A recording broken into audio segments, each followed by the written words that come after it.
Jadi selain mata dunia tertuju pada Palestina, ini juga tertuju ke Arab Saudi, di mana nanti ini salah satu pertandingan penentu ya, putaran keempat kualifikasi Piala Dunia Indonesia melawan Arab Saudi. Kita harapkan pasti hasilnya yang terbaik. Tapi kira-kira bagaimana persiapan dan juga peluang kemenangan dari kesebelasan Indonesia, kita akan bahas bersama dengan narasumber yang sudah hadir bersama kami di studio. Ada Fenar Huta Barat, pengamat sepak bola. Halo, selamat pagi.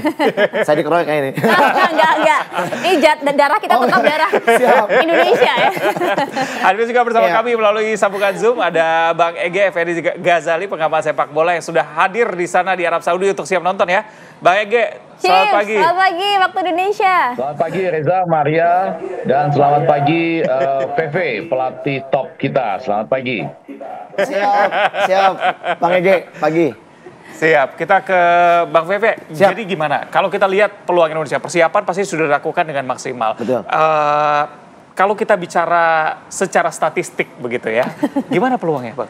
Saya mungkin flashback dulu ya. Statistik kita terakhir pada saat bertemu dengan Arab Saudi di Jakarta. Kita memang menang dengan skor 2-0. Tapi dari ball position kita kalah 77 dibandingkan 23. Dari passing ball aja itu Saudi itu melakukan 558 passing.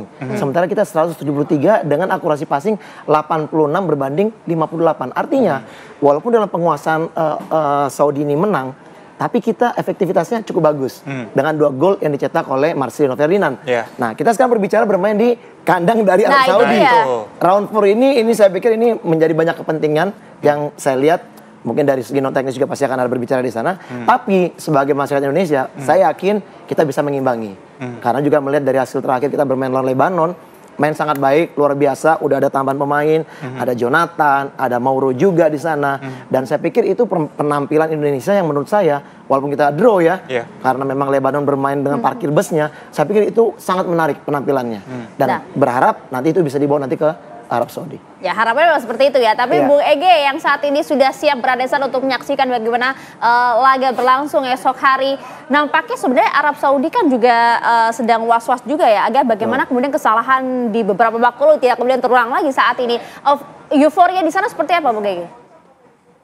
Ya, pertama-tama tadi ya, baru saja kita membahas soal Palestina. Mudah-mudahan FIFA itu juga mulai berlaku fair. Yang pertama itu mudah-mudahan stop ya Israel dalam kualifikasi Piala Dunia ini.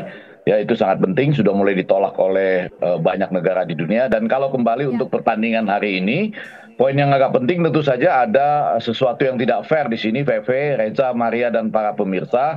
Semakin terasa bahwa bertanding di Arab Saudi di tempat yang tidak netral ini adalah sesuatu yang aneh. Kalau kita pikirkan bahwa kabarnya Indonesia itu dekat dengan FIFA sehingga FIFA memberikan vandal ya Infantino kepada presiden kita di PBB yang tentu saja menunjukkan respeknya. Tapi kemudian harusnya kalau kita betul-betul dekat dengan FIFA itu kita bisa melakukan semacam protes supaya pertandingan ini ya ronde keempat tidak berlangsung di negara yang sekaligus menjadi peserta, jadi supaya fair.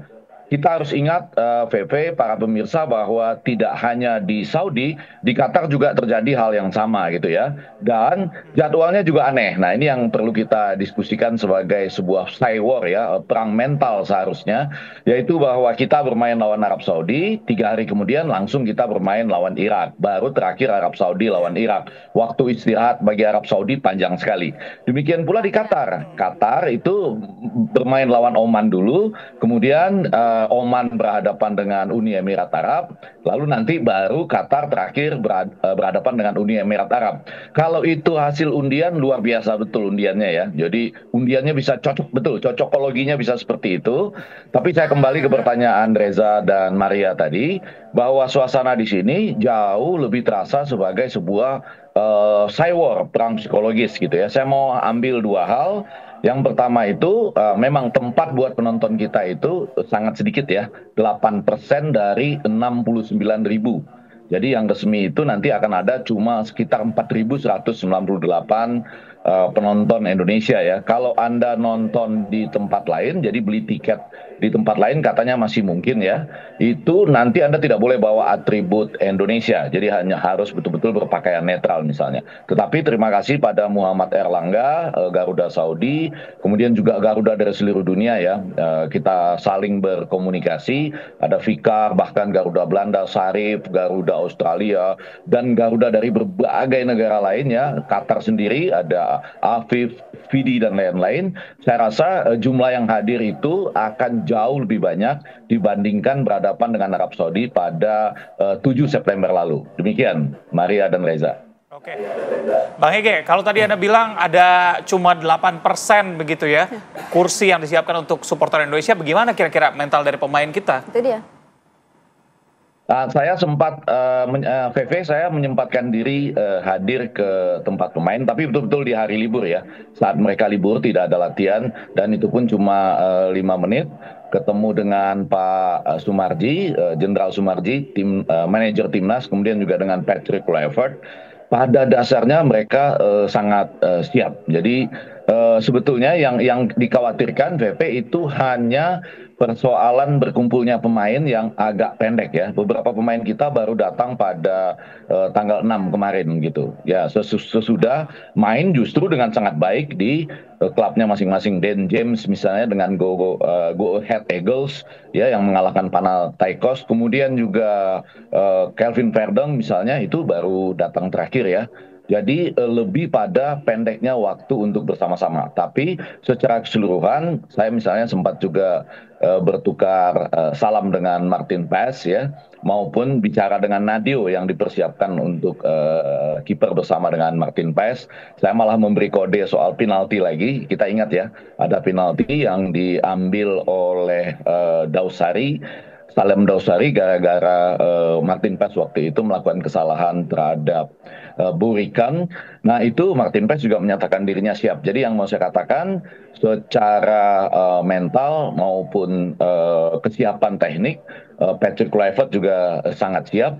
Yang jadi masalah betul-betul menurut saya nanti itu adalah Saywar di hadapan demikian banyak mendukung Saudi Arabia yang sudah berjanji akan menyanyi di sepanjang laga, sementara kita terbatas. Dan tetap juga akan menyanyi, tetapi pada sisi lain apakah mereka cukup fit dengan hanya bertemu setelah tanggal 6 kemarin secara lengkap? Ya. Oke, Bung Effendi, itu dia. Bagaimana kemudian untuk bisa meningkatkan mental dari timnas kita? Kalau ditanya siap atau tidak siap, jawabnya sekarang harus siap mau bagaimanapun itu. Meskipun kalau dari hitung-hitungan teknis sebenarnya kita cukup percaya diri ya, tapi kan banyak faktor non teknis di sana, Bung VV. Bagaimana untuk meningkatkan rasa kepercayaan diri bahkan juga optimisme kemenangan kita di laga esok hari sesaat lagi ya? Siap.